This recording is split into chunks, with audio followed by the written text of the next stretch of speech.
Aksidente po ulit sa Quezon City, isang rider ang sugatan matapos magsalpukan ang sinasakyan niyang motorsiklo at isa pang jeep sa bahagi ng EDSA Muñoz kagabi. Balitang hatid ni Oscar Oida.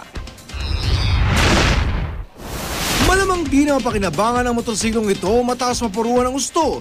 Ang unang bahagi nito, tinatayang pasado alas 10 ng gabi nang tumbukin umano ng naturang motorsiklo ang isang pampaserong jeep sa U-turn slot na ito sa may EDSA Muñoz northbound lane, Quezon City.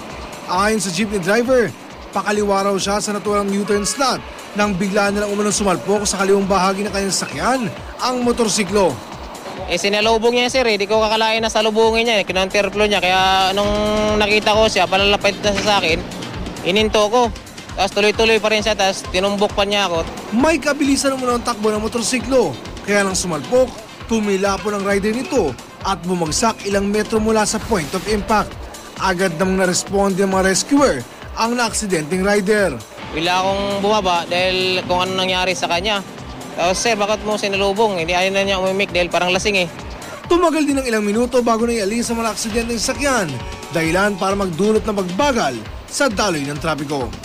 Oscar Oida, GMA News.